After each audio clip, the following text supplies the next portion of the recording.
Hi friends, so this is me painting the full color Cromulence cover. Did it in watercolors. I use Winsor Newton Cotman watercolor travel kit. It's got 24 colors. I did not use all 24 colors. I've learned that that does not make for a good painting. So what I've done here is I'm laying in the absolute lightest colors in the composition, which are the Sunset Glow. I tinted the whole sheet with a little bit of lemon yellow, and now you can see me bringing in more of the cadmiums and a little bit of the weird, like dull purple to create the edge of the sort of sun shafts. And now I'm laying in the farthest background, which is actually one of the darkest colors in the composition. But if you're going to do a background, you've got to do it first, because otherwise you're going to end up with it bleeding into all of your other forms. So getting that out of the way just to start with is probably best.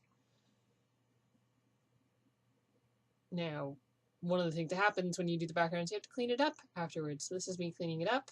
With watercolor, you can actually pull a little bit of the pigment out of the page again. Just add some water, dab it up with a paper towel or napkin, and then you'll have your sort of tighter, cleaner edges on everything again. I'm still new to edge control in watercolor, so working with inked things is helping me sort of learn how to do that more. Now I'm laying in the trees. I did a lot of mixing to find the right greens. Because this is a sunset scene, I want the light to be very warm, which is why everything got tinted yellow in the first place. So that green on the near hill is very warm. It's really bright and warm, but I'm going to be laying most of it into shadow.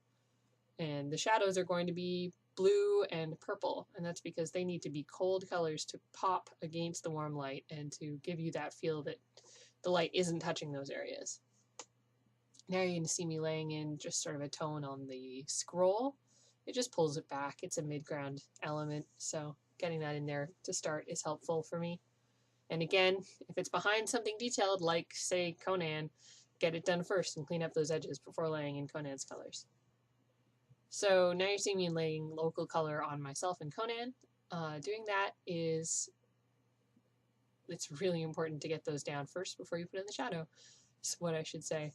You need those colors to be super warm for it to feel warm. They're the tones of where the light touches, and now I am laying in some of those shadows and throwing in some of the darker core shadows on the edges of forms before the bounce light hits them.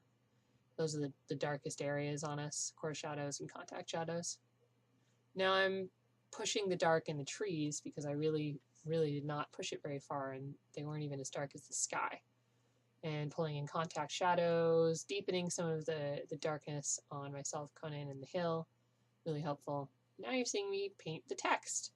I went with a gradient on the text just because it felt very retro and I wanted to get as many colors into full color Cromulence as I could. So that was me pre-mixing it on the right just to make sure. This gradient is super pigmented.